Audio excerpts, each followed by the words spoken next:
வணக்கம் விவஸ். இன்றைக்கி மணக்க காளான் பிரியாணியும் முட்டை கிரேவியும் தான் பார்க்க போகிறோம். அதுக்கு ஒரு 1.5 உலக்கு அரிசி எடுத்துக்கலாம்.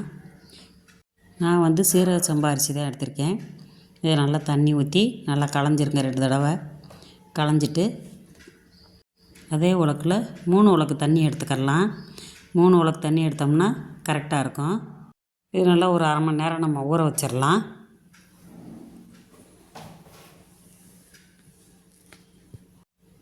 இப்போ இது தாளிக்கிறதுக்கு ஒரு 2 தக்காளி பழம், ஒரு 2 பெரிய வெங்காயம், ஒரு 3 பச்சை மிளகா சேர்த்துக்கலாம். இதை பொடியாக கட் பண்ணி இந்த மாதிரி எடுத்துக்கிடுவோம். இப்போ ஒரு கைப்பிடி அளவு கொத்தமல்லி தழை, புதினா சேர்த்து ஒரு 4 பச்சை மிளகா சேர்த்துக்கிடுவோம். ஒரு 5 பூண்டு பல், ஒரு சின்ன இஞ்சி துண்டு போட்டு இது நல்லா அரைச்சிக்கலாம். தண்ணி ஊற்றாமல் தான் அரைக்கணும். அரைச்சி எடுத்துக்கிட்டு இந்த அளவுக்கு அரைச்சிக்கலாம். அரைச்சிட்டு ஒரு 10 சின்ன வெங்காயம், அது நல்லா ரொம்ப வலுவலுன்னு அரைக்காமல் ஒரு 2 சுற்று மட்டும் சுற்றி எடுத்துக்கலாம். இந்த அளவுக்கு அரைச்சி எடுத்துக்கிடுவோம். இப்போ ஒரு குக்கர் அடுப்பில் வச்சு அடுப்பு பற்ற வச்சுருக்கேன். சட்டி காஞ்சோடனே ஒரு 3 ஸ்பூனு நல்லெண்ணெய், 3 ஸ்பூனு நெய் சேர்த்துக்கலாம்.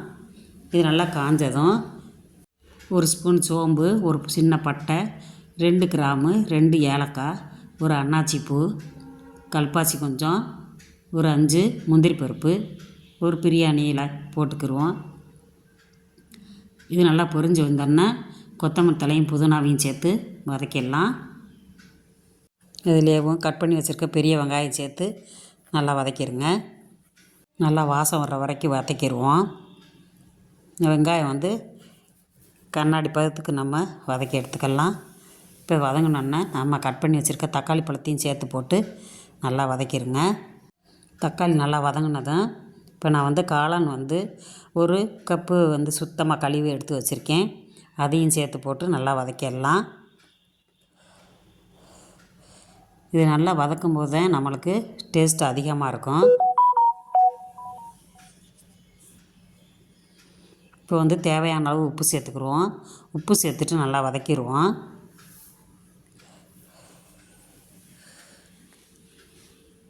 இந்த அளவுக்கு வதக்கிட்டு ஒரு ஸ்பூனு தனி மிளகாப்பொடி, டீஸ்பூன் மஞ்சத்தூள், கரம் மசாலா ஒரு ஸ்பூன் போட்டு நல்லா அதையும் சேர்த்து நல்லா வதக்கிடுவோம். வதக்கிட்டு இப்போ நம்ம அரைச்சி வச்சுருக்க கொத்தமல்லி தழை இதையும் போட்டு வதக்கி எடுத்துடலாம்.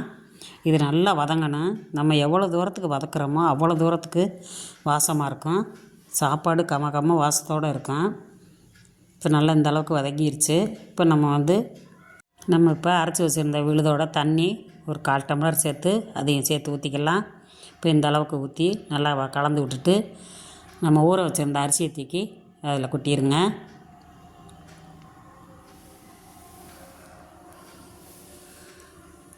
இது ஏற்கனவே நம்ம உப்பெல்லாம் போட்டுட்டோம். அதனால் நம்ம கலந்து விட்டுட்டு ஒரு குக்கர் மூடி விட்டுடலாம். ஒரு 2 விசில் விட்டு எடுத்துக்கலாம். இப்போ முட்டை கிரேவிக்கு தேவையானதை ரெடி பண்ணிடலாம். இப்போ ஒரு 5 பூண்டு பல், ஒரு இஞ்சி துண்டு, ஒரு தக்காளி பழம், ஒரு 10 சின்ன வெங்காயம் போட்டு ஒரு 1/4 டம்ளர் தண்ணி ஊற்றி அதை அரைச்சி எடுத்துக்கலாம். இப்போ கடாய் அடுப்பில் வச்சு ஒரு 3 ஸ்பூன் எண்ணெய் சேர்த்துக்கிடுவோம். ஒரு 1/4 டீஸ்பூன் சோம்பு, ஒரு பட்டை, ஒரு ஏலக்காய், ஒரு கிராம்பு, ஒரு அன்னாச்சி பூ இலை, ஒரு பிரியாணி இலை, ஒரு பெரிய வெங்காயம் பொடியாக கட் பண்ணி அதையும் நல்லா கண்ணாடி பதத்துக்கு நல்லா வதக்கி எடுத்துக்கலாம். 1/4 டீஸ்பூன் மஞ்சத்தூள், வீட்டில் இருக்க குழம்பு பொடி 1.5 ஸ்பூனு, கரம் மசாலா பொடி ஒரு ஸ்பூனு சேர்த்து நல்லா வதக்கிட்டு இப்போ நம்ம அரைச்சி வச்சுருக்க விழுதையும் அதில் சேர்த்து கலந்துக்கலாம். இது நல்லா கலந்து எடுத்துட்டு இதில் கொஞ்சமாக தண்ணி சேர்த்து ஊற்றிக்கலாம். தேவையான அளவு தண்ணி சேர்த்துக்குங்க. தேவையான அளவு காரத்துக்கு பொடி மிளகா பொடி போட்டுக்கோங்க. இப்போ நம்ம தேவையான அளவு உப்பு சேர்த்து நல்லா கலந்து விட்டுட்டு வேக வச்சுருக்க முட்டையை 2 கீறி நான் போட்டிருக்கேன். ஒரு 3 நிமிஷம் அதை நல்லா கொதிக்க விட்டுருவோம். இப்போ நல்லா கொதித்து வந்துருச்சு. நல்லா எண்ணெய் பிரிஞ்சு வர அளவுக்கு வந்துருச்சு. சூப்பராக ரெடி ஆயிடுச்சு. இப்போ நம்ம குக்கரில் பிரியாணி ரெடி ஆயிடுச்சு. 2 விசில் விட்டு எடுத்தாச்சு. வீடே கமன்னு இருக்கிற மாதிரி மட்டன் பிரியாணியா சிக்கன் பிரியாணியா அதை விட சூப்பராக காளான் பிரியாணி வாசம் கமன்னு இருக்குங்க.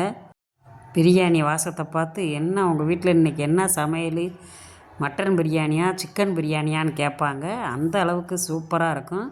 இந்த வீடியோ உங்களுக்கு பிடிச்சிருந்துச்சின்னா நம்ம சேனலை மறக்காமல் சப்ஸ்கிரைப் பண்ணுங்கள், லைக் பண்ணுங்கள், ஷேர் பண்ணுங்கள், கமெண்ட்ஸ் பண்ணுங்கள்.